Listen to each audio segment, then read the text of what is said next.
nous retrouvons aujourd'hui pour continuer à monter l'axe Z de cette i3 Metal Motion. Alors, pour cela, on va se munir de ces deux tiges lisses. Elles sont 4 de la même longueur dans le paquet du Motion Tech. Vous en prenez 2. Et l'on va monter les deux, on va enfiler les deux chariots dessus. Donc sur les chariots, la partie plate du palier vers le haut. Et chacune des poulies lisses ou crantées sera vers l'intérieur. Alors, une et poulie vers l'intérieur 2. Une fois que ceci est fait, on va fixer ces deux tiges à l'aide de ces pièces imprimées en 3D et de vis M3 x 20. Alors, ces deux attaches, il faut mettre les parties que l'on voit ici. Il faut les mettre vers, voilà, les sortes d'ouvertures, il faut les mettre vers les extérieurs. Ces ouvertures sont là pour facilement insérer les tiges lisses dans ces pièces imprimées en 3D et ainsi pouvoir la serrer serrer ensuite grâce aux vis et les coincer. Alors, ce sont des pièces imprimées en 3D, donc je vous conseille de vous serrer convenablement, sans trop forcer non plus pour éviter de casser les pièces. Alors, c'est parti, on prend la vis et on cherche, comme d'habitude, le taraudage dans la vis et on cherche le taraudage dans la tôle en acier. Alors j'en profite pour dire que nous en sommes à peu près à je pense 1h45 par là de montage, peut-être 2 heures, j'ai pas vérifié les vidéos. Alors on y est allé calmement, sans se presser, en donnant des explications. Il est peut-être possible d'aller un peu plus rapidement, comme les gamers le disent, en tryhardant un petit peu plus. Mais bon, j'ai préféré y aller tranquillement et vous donner des explications au fur et à mesure. Vis.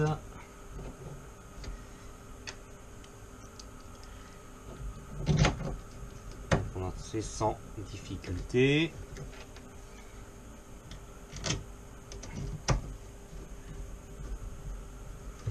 Donc en vissant la vis extérieure, c'est là où on serre la partie ouverte de la pièce en impression 3D et comme cela on maintient la tige lisse.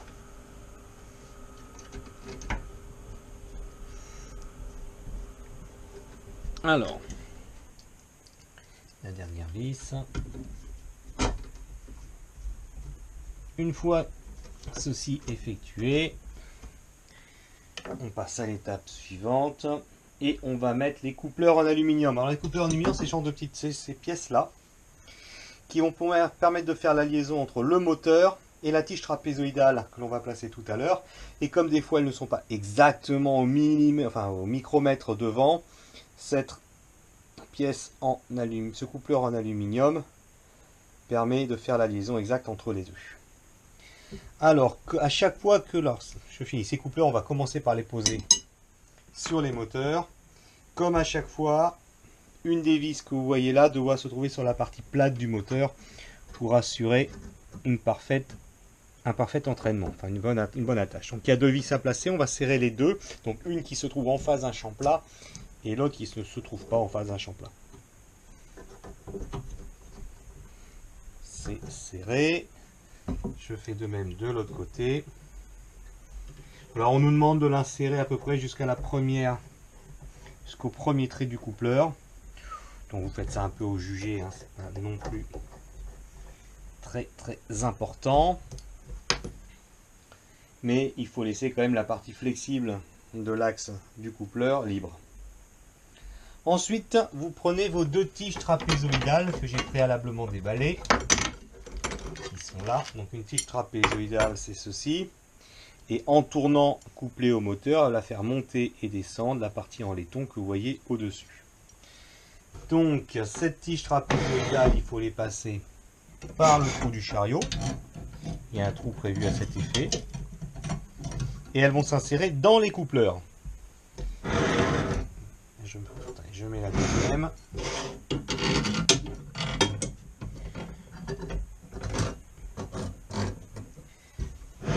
Donc elles viennent finir leur course dans le coupleur. Alors par contre sur la tige trapézoïdale, étonnamment il n'y a pas de champ plat. Donc on va bien serrer les deux vis. C'est peut-être une amélioration à apporter au coupleur. Ce serait d'y mettre aussi un champ plat en haut et en bas afin d'assurer le bon entraînement.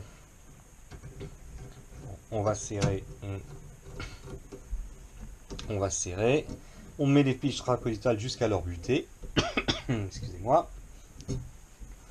Voilà, donc les tiges trapézoïdales sont fixées sur le moteur. Une fois que c'est fait, on nous demande de les monter jusqu'en haut. Ce que nous allons faire, alors on met les deux tiges en laiton jusqu'en haut. On pousse le tout jusqu'en haut. Et on va après insérer avec des vis M3, enfin fixer avec des vis M3x8 les deux parties en laiton que vous avez là. On va les fixer sur les chariots. Donc on les fait rentrer dans les trous.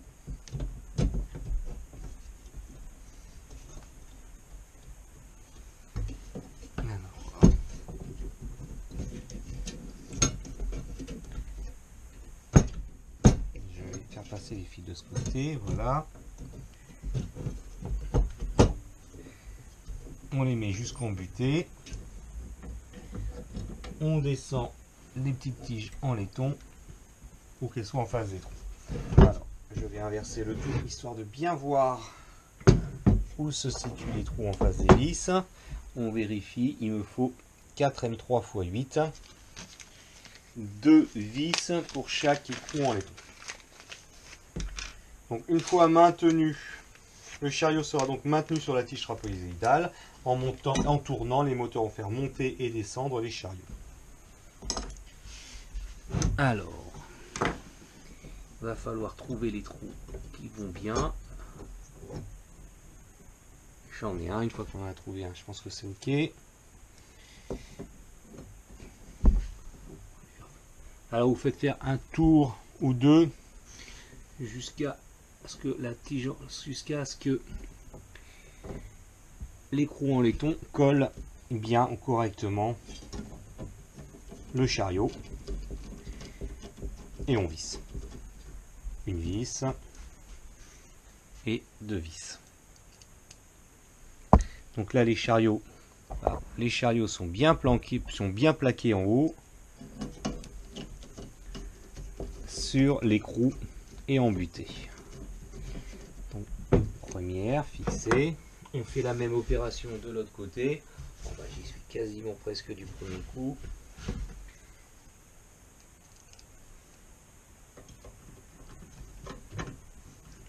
Je visse. Vous avez remarqué quand même que le montage d'une imprimante 3D, c'est quand même énormément de vissage. Et voilà. Donc, cette opération étant faite, il va falloir, on va installer le dernier. Alors, je le remets dans le sens du schéma de la documentation. Voilà. Et on va fixer un des deux paliers du chariot. Enfin, du chariot. Un des deux paliers qui va maintenir le chariot.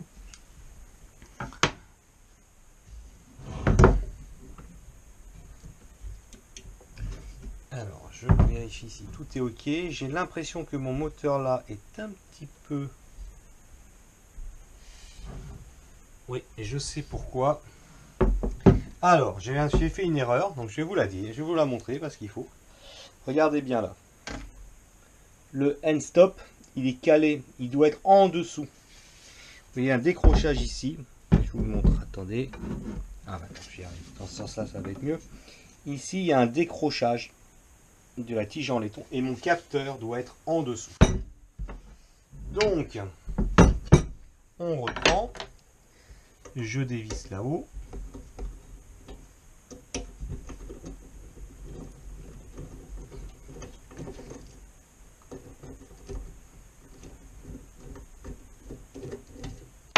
Et en fait c'est normal, c'est mon capteur de fin de course. Je descends mon chariot et c'est mon capteur de fin de course qui va m'indiquer justement que je suis arrivé en haut. Donc je vais visser jusqu'à entendre son petit clips, ou pas loin. En tout cas,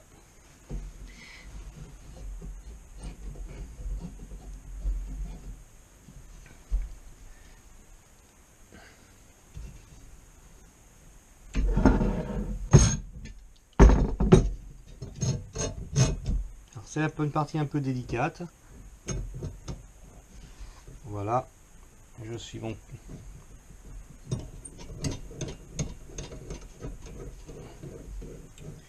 Et ainsi, j'ai mon chariot qui était bien plat. Je trouvais que mon chariot n'était pas très plat. Et c'est pas... Je me dis qu'il y avait quelque chose qui n'allait pas. Je vais laisser à droite et à gauche le même nombre de traits sur la tige filetée, l'histoire. Ça sera recadré après, mais histoire qu'on soit pas trop loin de la vérité. 1, 2, 3, 4. 1, 2, 3, 4. Voilà, je les ai les deux qui sont à peu près parallèles. Donc c'était pas mentionné dans la doc, je l'avais pas vu en la montant, donc ça arrive. Je n'avais pas vu le unstop. Donc comme je l'ai fait tout à l'heure. Donc rappelez-vous, il y a un moment où on disait oui, prenez le end stop qui a la plus longue. Ben voilà pourquoi. Là, qui sert à stopper l'axe Z en allant taper sur la plaque en acier.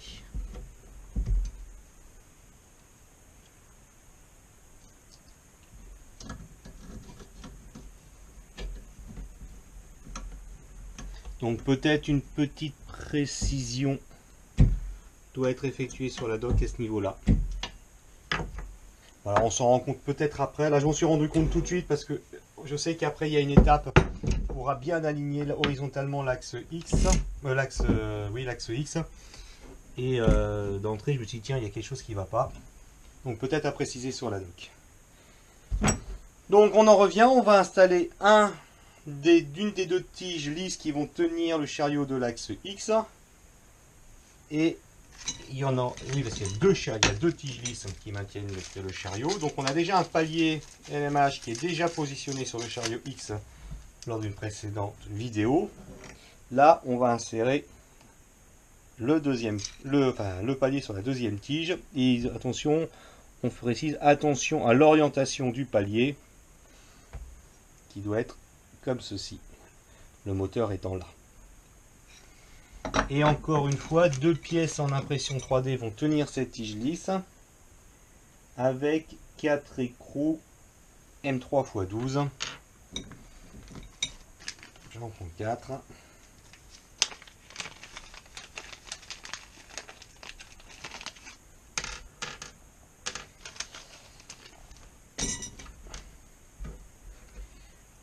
Voilà.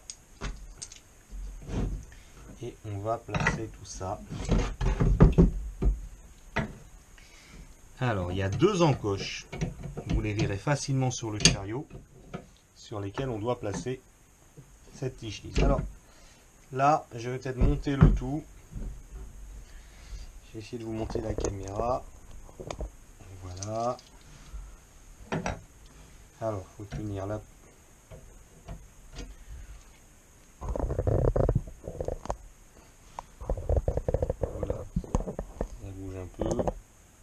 Et là on va tenir.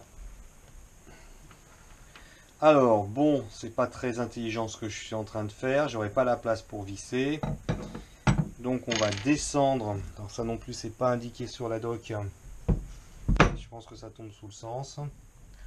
On va descendre les chariots pour pouvoir accéder au trou.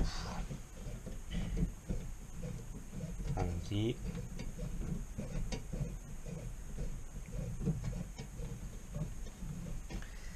Il va falloir faire passer un tournevis quand même.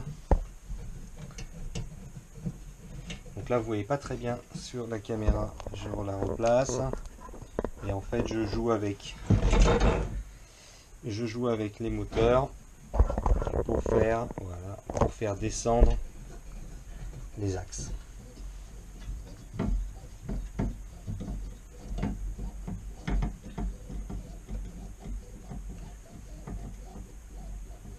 Donc on rappelle sur cette étape, faire attention au end stop et bien, et puis penser à faire descendre des chariots pour pouvoir installer les deux pièces en impression 3D qui ont calé la tige X.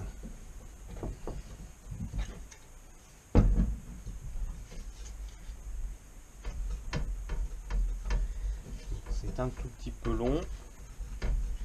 Je ne sais pas si j'accélérerai la vidéo au moment du montage. Peut-être pas, hein, parce que je fais une vidéo qui montre toutes les étapes pour monter cette imprimante.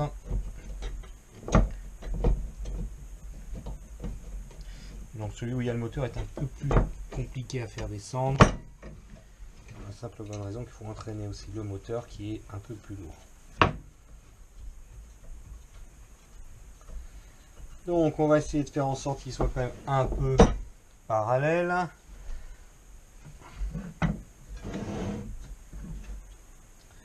Alors on va faire ça au jugé, sans oublier qu'il faut, parce que de toute façon on recalibrera l'axe, enfin, on recalibrera la hauteur de l'axe Z au moment où on fera le calibrage de l'imprimante. Voilà, je pense que je suis pas trop loin de la vérité. Donc je remets mon imprimante en position, mon axe Z en position verticale, et l'on va tranquillement visser les deux pièces en impression 3D qui maintiennent cette tige. Donc j'en serre une à gauche. Alors, je vais faire attention quand même de garder le même espacement à droite et à gauche. Voilà. J'en serre un peu une autre vis de l'autre côté histoire de la maintenir.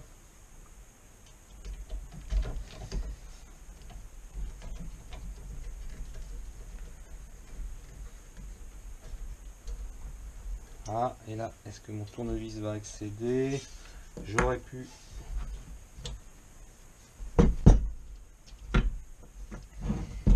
le descendre encore un peu plus pour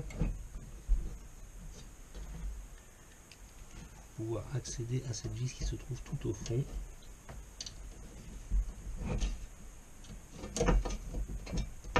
Alors, je vais voir si ça passe. Si ça passe pas, je redescendrai encore un peu.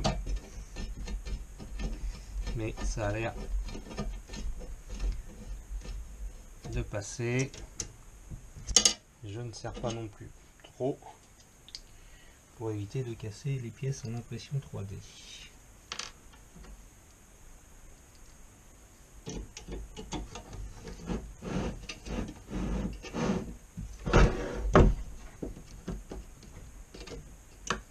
Ah, la partie droite est un petit peu plus compliquée, jetez pas en face.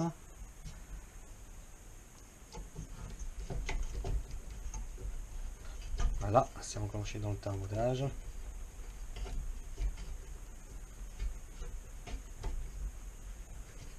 Il ne reste plus qu'à serrer un petit peu. Et voilà. Mon axe X, mon axe Z est bien avancé. Je pense qu'on va s'arrêter là pour cette vidéo. Dans une prochaine étape, on installera le chariot sur cet axe Z. Pour l'instant, ça a été une étape, bien qu'elle soit simple, qui était sur laquelle on s'est posé plus de questions, notamment à cause de ce end stop qui doit être bien positionné. Voilà.